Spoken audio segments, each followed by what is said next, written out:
Hey everybody, welcome to Alpha NFT. I'm Mike Workman and I got more Crypto Blades Kingdoms reviews for you. And today, real quick, I'm just going to talk about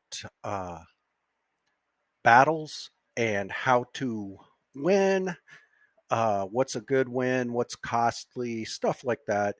Um, I don't know if I'm 100% correct on this, but it is going to be interesting and to say the least, uh, the techniques are effective, but maybe they could be tweaked out and made even more effective.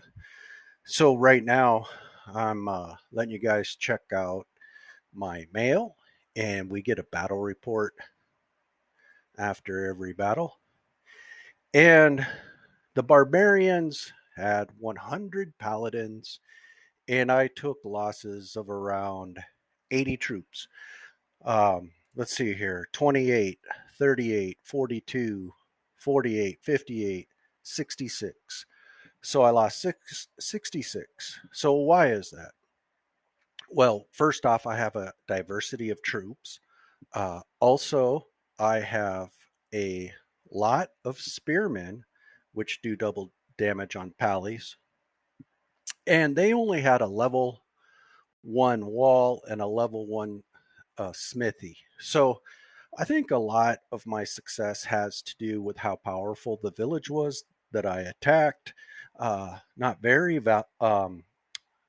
strong, but it had some resources, so I went after those.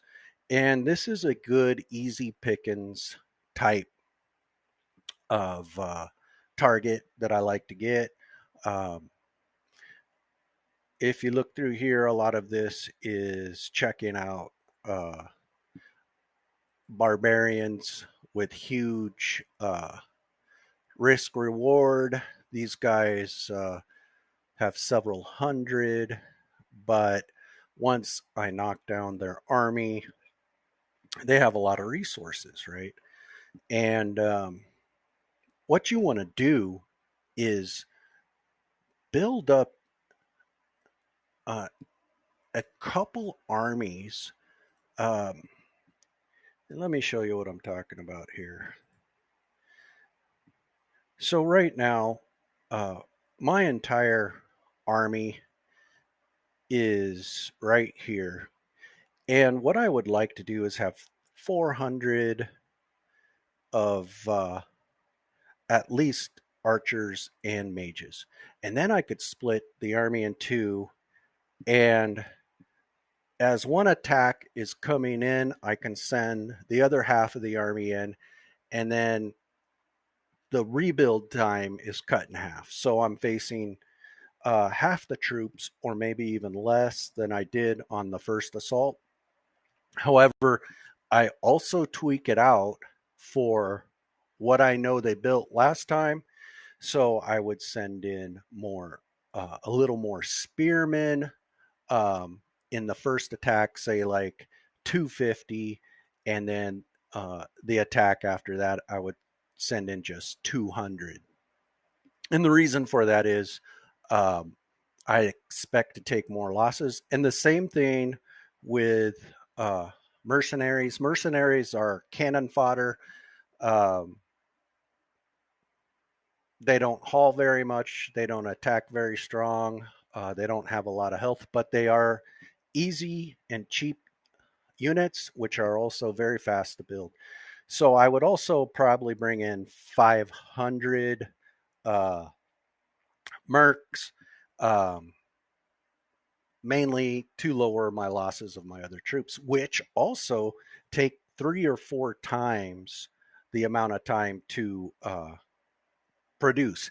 Um, yeah, uh, resource wise, the mercs are a little cheaper, but time wise, they're a lot cheaper. So to rebuild your archers and your mages takes about 1 minute per unit with a level one or a level two barracks. Um, and eventually, I'll go for a level three barracks, but level one and level two in the beta here are the same. You don't get a boost on level 2. So, guys, that's pretty much it. Like I said before, um, we're only scratching the surface on this game and what it can do.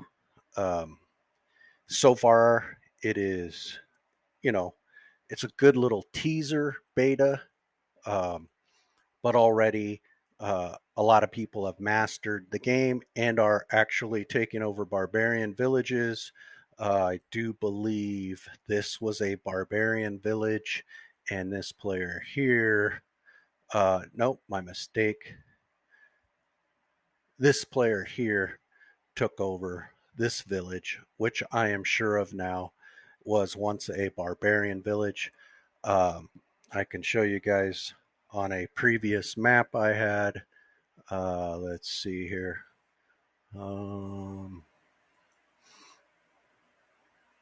If it shows that or not, it probably does.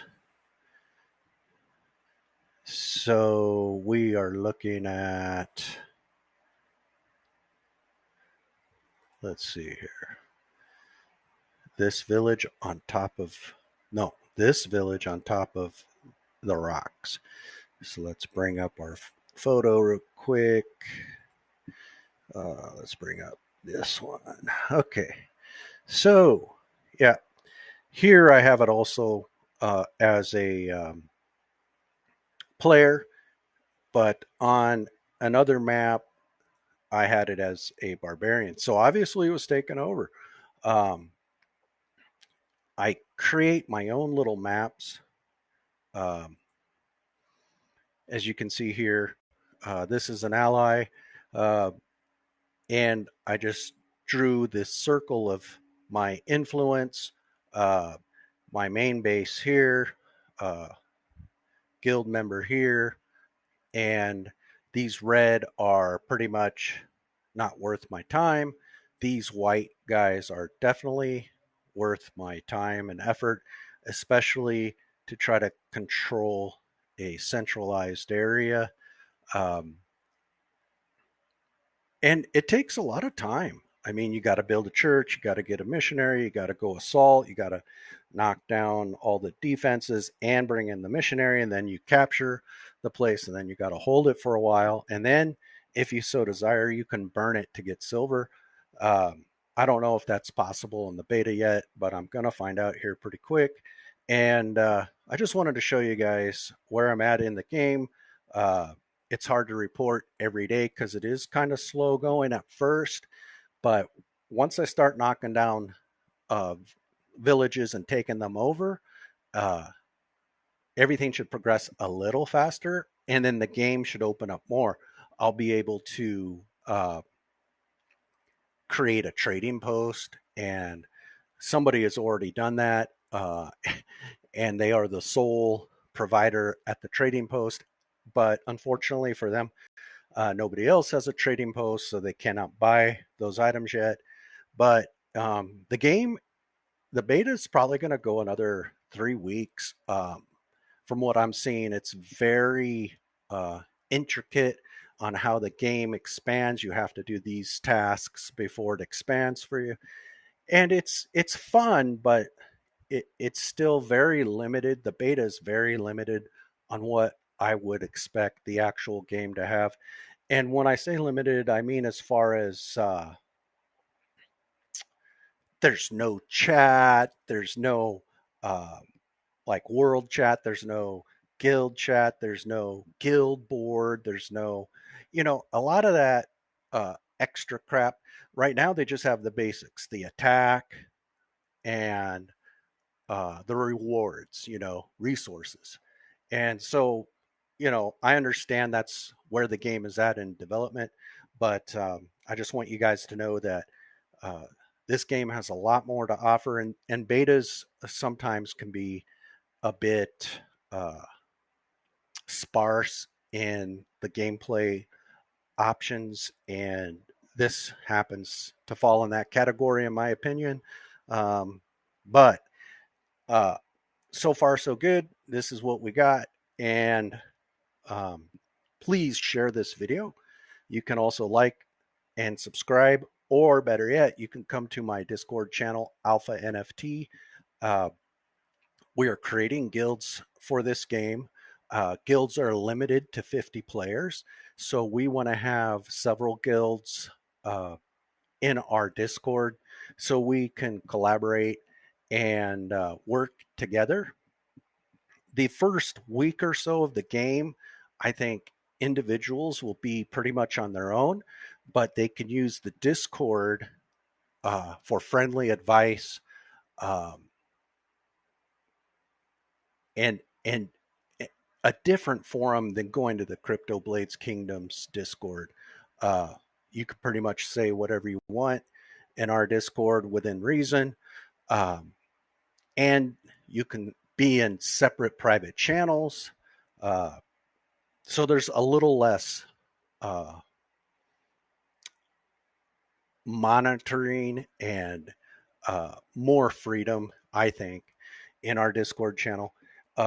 Also, if you're in your own guild, you can have your own channel where only guild members uh, may enter. So if you want to talk privately as a guild, you can. Um, we also will offer our own token. Synergy Guild's token will be used as rewards for people that help other players get into the game or uh, put out knowledge about the game or even put out knowledge about cryptocurrencies in general. You're able to tip on our Discord anyone in BNB. Um, Eventually, we'll have some gambling games and some trivia games where you can win again Synergy Guilds tokens. And uh, I've also introduced four other tokens onto the market, uh, and they're going to be used exclusively in Crypto Blades Kingdoms. And they're going to be pretty much an open market token. And the utility is going to be to buy uh, gold at a discount. I have a huge amount of King already. Um, I hope to have several million, up to 20 million King tokens. I'll convert those to gold or uh, play the market a little with them uh, and keep increasing my my accumulation, keep gathering more at a low cost or no cost. And what I'll do with my profits is invest into in-game gold when the game finally launches, and I'll offer Alpha NFT members playing Crypto Blades Kingdoms. I'll offer them uh, a discount 20, 30, 40%, up to 50%, uh, more gold than you could get with the equivalent king. But you'd have to be holding the Synergy Guilds uh, token, which is going to be Crypto Blades Gold. And then we have Crypto Blades Gold Red, Crypto Blades Gold Black, and Crypto Blades Gold Silver. And those coins represent different tiers of value. Let's say like $1, $5, $10, $20 bill would. Um, and it's just an easier way to exchange uh, gold. And that's pretty much going to happen in house. It's not going to happen on an exchange. You can get the CBKG tokens on an exchange for SG only. Eventually, maybe even Skill or BNB. But right now, it's only available for SG because I want our SG token to have utility. And then uh, with the CBKG token, uh, what you do is you uh, message uh, a broker. We'll have a couple brokers, so somebody's always online. You message a broker and say, hey, I have X of this. I'd like to trade for some gold. And I believe the mail system will allow us to send gold to each other. And if not, you know, I will just scrap the coin system or use it for something else. And right now, I only have 10,000 tokens, anyways. So, uh, putting value on the tokens is very, very simple, and keeping them very rare is smart as well, because I don't want the price of my tokens to be high at all. I want it to be a penny or less, and then I also want them to be uh, rare and just used in game. Um, and these tokens will generate value to Synergy Guild's token, because they will be popular in not only Crypto Blades Kingdoms but other games, when I put them into other games as well. So, guys, that's pretty much it. You guys take care and see you in the next video.